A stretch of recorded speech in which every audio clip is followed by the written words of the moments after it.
Pihak Zionis yang mendirikan negara Israel pada hari ini mendakwa mereka merupakan pemilik sebenar tanah Israel yang kita kenali sebagai Palestin. Israel adalah nama yang diberi kepada Nabi Yaqub alaihissalam oleh Allah Subhanahu Wa Taala. Baginda mempunyai 12 orang anak yang kemudiannya menghasilkan suku kaum mereka yang tersendiri. Zionis mendakwa mereka adalah pewaris Bani Israel yang merupakan penduduk Palestin yang sebenar, sedangkan berdasarkan sejarah, wilayah itu sudah berpenghuni sebelum kewujudan Bani Israel lagi. Selama 3,500 tahun, wilayah itu mempunyai tamadunnya yang tersendiri. Bani Israel hanya berjaya menguasai dan mendirikan kerajaan di sana sekitar 1040 tahun sebelum Masihi. Perlu kita ketahui bahawa kewujudan kerajaan Bani Israel ini adalah berdasarkan kepercayaan agama-agama Samawi. Ia masih belum dapat disahkan melalui bukti arkeologi dan juga kajian saintifik. Kerajaan Bani Israel itu dikenali dengan nama Kerajaan Bersatu atau Kerajaan Israel.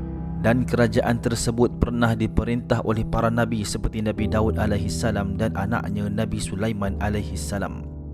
Setelah kewafatan Nabi Sulaiman, kerajaan Bersatu telah berpecah kepada dua kerajaan, iaitu Kerajaan Yehuda dan Kerajaan Israel. Sekitar 200 tahun selepas berpecah, kerajaan Israel telah ditawan oleh Empire Assyria, lalu menyebabkan sebanyak 10 suku kaum Bani Israel tidak dapat dijejaki dan menjadi misteri sehingga hari ini.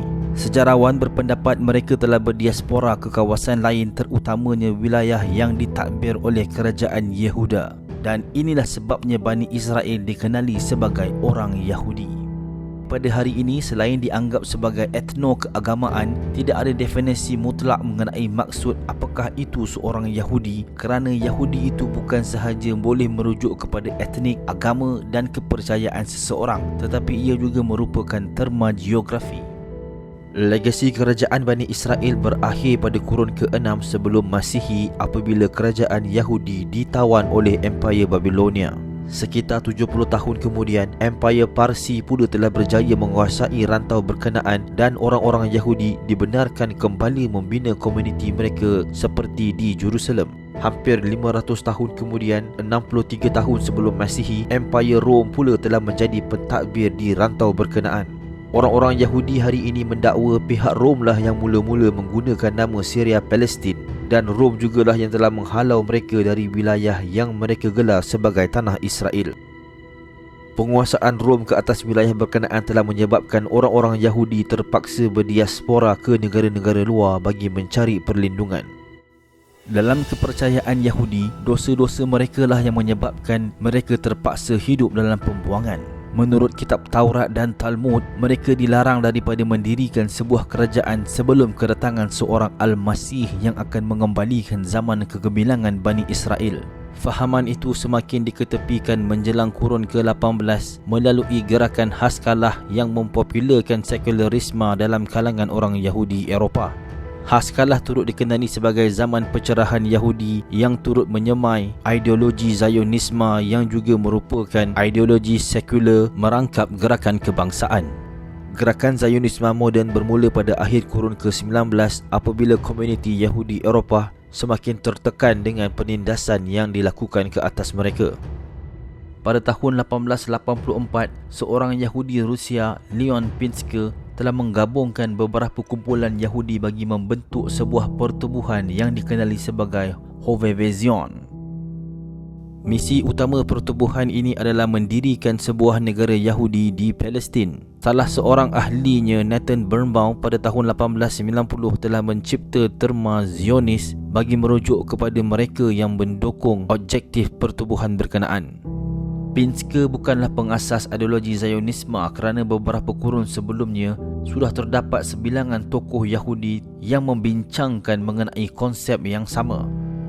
Tetapi pihak terawal yang membayangkan ideologi Zionisme sebenarnya adalah golongan fundamental Kristian yang mempercayai kedatangan Isa akan hanya terrealisasi apabila orang-orang Yahudi menguasai semula tanah Israel.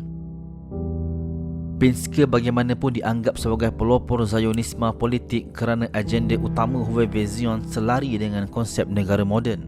Ideologi Zionisme politik menjadi lebih berpengaruh 5 tahun selepas kematian Pinsker apabila ia dipopularkan oleh Theodor Herzl yang menerbitkan risalah berjudul Der Judenstaat yang bermaksud negara Yahudi. Setahun selepas menerbitkan risalah itu, Herzl menganjurkan Kongres Zionis pertama di Basel, Switzerland. Melalui kongres inilah tertubuhnya Pertubuhan Zionis Sedunia yang akhirnya berjaya mendirikan negara Israel 50 tahun kemudian. Bagi Herzl, Palestin bukanlah satu-satunya kawasan yang boleh didirikan sebuah negara untuk orang Yahudi. Dalam risalahnya, Herzl turut meletakkan Argentina sebagai kawasan yang berpotensi. Bahkan, Herzl pernah menerima tawaran British untuk mendirikan negara Yahudi di Kenya. Pendekatan Herzl itu bagaimanapun mendapat tentangan daripada pertubuhan yang diketuainya sendiri. Antara yang lantang menentangnya adalah Ahad Ham yang dianggap sebagai pengasas Zionisme budaya. Walaupun Ahad Ham adalah seperti Herzl yang merupakan seorang sekularis, tetapi baginya elemen Ibrani seperti bahasa dan tanah Israel tidak boleh dipisahkan dengan ketamadunan Yahudi. Dan disebabkan Herzl mati pada tahun 1904, agenda itu telah pun dilupakan oleh Pertubuhan Zionis yang kembali kepada matlamat mereka, iaitu Palestin. 2 tahun selepas Herzl menubuhkan Pertubuhan Zionis Sedunia, mereka telah membuka cawangan di Great Britain dan Ireland serta mendapat sokongan golongan elit bagi pemberian dana. Cawangan itulah yang berjaya melobi kerajaan Britain sehingga tertubuhnya negara Israel pada tahun 1948. Dan inilah sebabnya mengapa negara Israel hari ini mengangkat Theodor Herzl sebagai bapa Zionisme.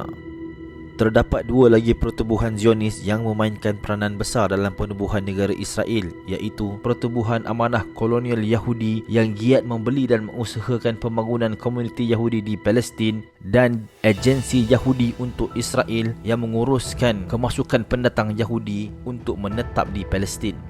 Selain Zionisme politik, agama dan budaya, terdapat beberapa lagi ideologi serpihan Zionisme seperti Zionisme sosialis dan revisionis.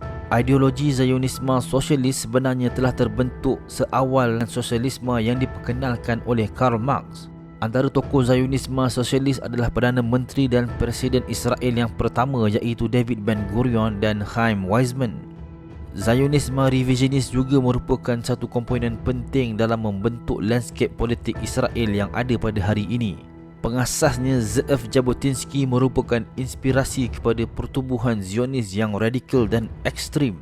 Antara pertubuhan politik dan politikus yang menjadikan Jabotinsky sebagai ikon adalah Parti Berhaluan Kanan Israel, termasuklah Benjamin Netanyahu yang merupakan Perdana Menteri Israel pada hari ini.